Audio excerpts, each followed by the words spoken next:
Era pouco depois da meia-noite quando Lucas, um jovem de 22 anos, atravessou o saguão silencioso do prédio onde trabalhava.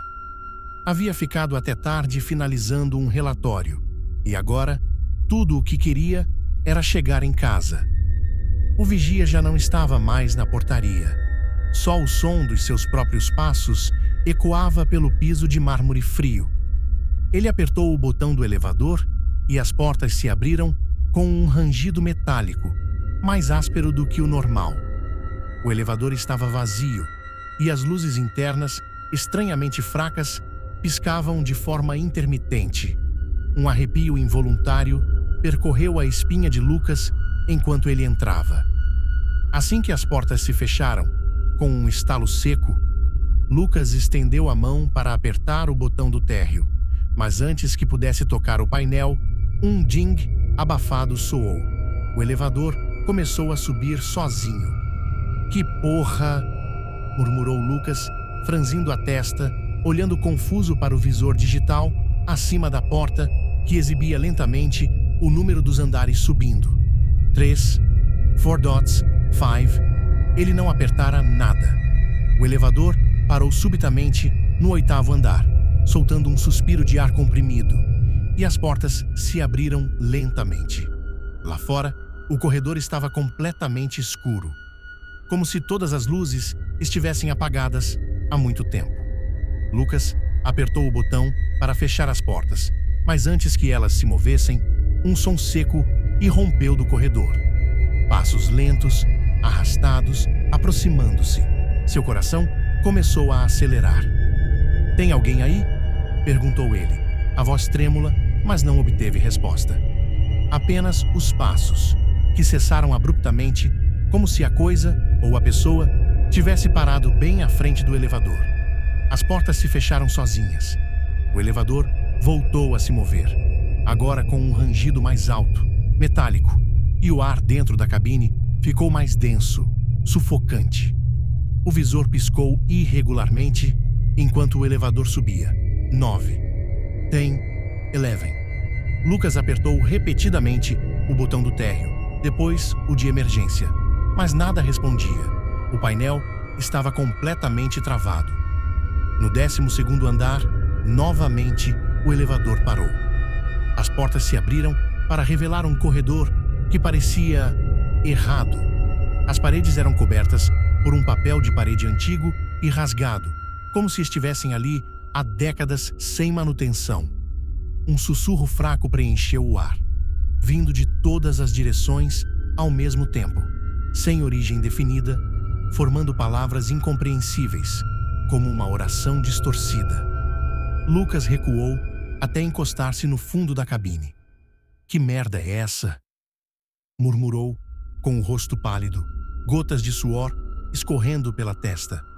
As luzes internas piscaram intensamente, e por um segundo ele teve a impressão de ver uma sombra esguia no fim do corredor, imóvel, observando. Mas então, as portas se fecharam com violência.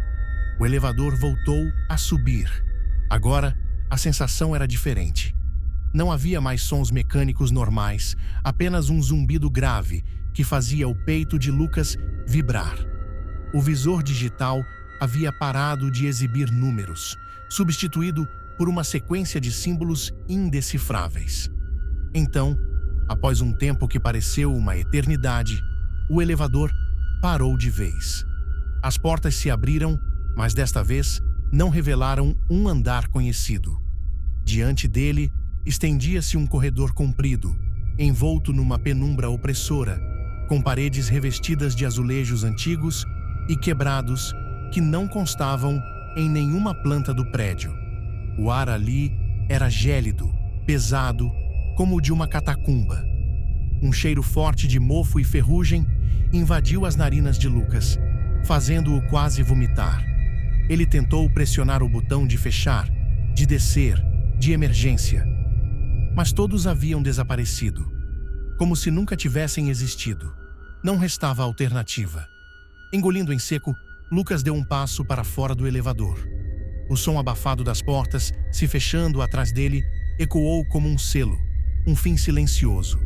irrevogável. Ele começou a andar, hesitante, pelo corredor. Cada passo reverberava num eco estranho, como se o espaço ao seu redor fosse maior ou menor do que aparentava. De repente, ao longe, surgiram novamente os sussurros, agora mais claros, formando palavras que Lucas não conseguia compreender, mas que pareciam chamar pelo seu nome. Então, as luzes do corredor foram se apagando, uma a uma, aproximando a escuridão rapidamente. Não, não, suplicou Lucas, correndo na direção oposta. Mas o corredor não tinha fim. Horas depois, os seguranças fizeram a ronda noturna no prédio e tudo parecia normal, exceto pelo elevador do bloco norte, que estava parado no 15º andar. Um andar que, segundo a planta oficial do edifício, não existia. Lucas nunca mais foi visto. Desde aquela noite, há quem diga que ao pegar o elevador sozinho, tarde da noite, especialmente naqueles dias em que o ar parece mais pesado, é possível ouvir, entre um andar e outro, um sussurro abafado chamando por alguém. E, se você não apertar o botão rápido o bastante, o elevador pode decidir escolher o destino por você. Tudo começou de maneira simples, quase banal. Durante a mudança para a casa nova, Letícia, mãe de 2 filhos pequenos, encontrou numa feirinha de bairro uma câmera fotográfica antiga. O vendedor, um senhor idoso de olhar vidrado e mãos enrugadas, fez um preço simbólico. "Tem história essa aqui", murmurou ele, entregando a câmera com um sorriso enigmático. Letícia deu de ombros. Gostava de objetos vintage e achou que seria interessante registrar os primeiros momentos da família naquela casa espaçosa, isolada, rodeada por árvores altas e antigas. Na primeira tarde, Letícia tirou diversas fotos. Os filhos brincando no quintal, o marido montando móveis, até o cachorro, Tobias, dormindo encolhido na varanda. Depois, satisfeita, enviou os filmes para revelação numa loja do centro. 2 dias depois, ao buscar as fotos, Letícia percebeu algo estranho. Em uma das imagens, tirada na sala de estar, no canto inferior direito, havia uma boneca. Era uma boneca antiga, vestida com um vestido de renda branco, o rosto pálido e porcelanizado, e olhos negros, intensos, que pareciam olhá-la diretamente. Letícia franziu o senho. Pensou ser uma falha na revelação, uma sobreposição de imagens ou algo assim. "Deve ser reflexo", disse para si mesma, mas mesmo assim, o estômago revirou. Em casa, mostrou a foto para o marido, Marcos, que riu e disse: "Não temos bonecas aqui, nem nossos filhos têm interesse nisso. Deve ser um defeito." Letícia quis acreditar nisso. Nos dias seguintes, continuaram tirando fotos com a câmera, registrando os detalhes da casa. O sótão empoeirado, o porão úmido, o quarto das crianças, o jardim, o novo escritório. Cada filme era enviado para revelação. E a cada nova leva de fotos, lá estava ela, a boneca. No início, sempre no fundo, discreta, sobre uma prateleira, atrás da cortina, entre os galhos das árvores. Mas, gradativamente, ela começou a aparecer mais próxima, mais nítida. Em uma foto tirada na cozinha, ela estava sentada sobre a bancada, o rosto virado diretamente para a câmera, com uma expressão que parecia ter se tornado mais viva. Em outra, capturada no quarto do filho mais velho, a boneca estava ao lado da cama, com as mãos pousadas sobre os joelhos, como se aguardasse pacientemente. Letícia ficou obcecada. Revirou a casa inteira.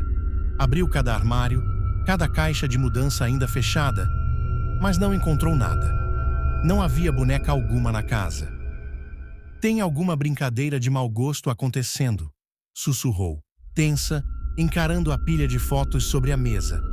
Naquela noite, Letícia não conseguiu dormir. De cada canto escuro da casa, parecia sentir a presença de olhos pequenos e frios a observando. Na manhã seguinte, decidiu testar uma coisa. Pegou a câmera, foi até o jardim e, com mãos trêmulas, tirou uma única foto da porta da frente da casa. Mandou revelar imediatamente. Quando buscou a imagem, horas depois, o coração quase parou. A boneca estava do lado de fora da porta, encostada ao batente, erguendo levemente a cabeça, como se estivesse tentando espiar por uma fresta, mais próxima do que nunca. Letícia quis destruir a câmera, mas Marcos a impediu. "Isso é loucura", disse ele, mas com a voz já sem tanta convicção, olhando para a última foto com um brilho de medo nos olhos. Na noite seguinte, Letícia acordou no meio da madrugada com um barulho seco vindo da sala. Levantou-se devagar, caminhando pela casa silenciosa, até que parou, petrificada, diante do móvel da estante. Ali, sobre o tampo de madeira, estava a câmera. E, ao lado dela, uma boneca antiga, exatamente como nas fotos. Vestido branco de renda, rosto de porcelana pálido e olhos negros, fixos nela, que pareciam sorrir. Letícia gritou, correndo até o quarto. Mas quando voltou com Marcos, não havia mais nada. Nem a boneca, nem a câmera. Só o silêncio opressivo da casa vazia. No dia seguinte, decidiram se mudar, deixando tudo para trás. Nem ousaram levar a câmera ou as fotos. Alguns dizem que a casa ainda está lá, vazia, esquecida. Outros dizem que, de vez em quando, fotógrafos amadores que passam pela região encontram, no brechó da esquina, uma velha câmera à venda.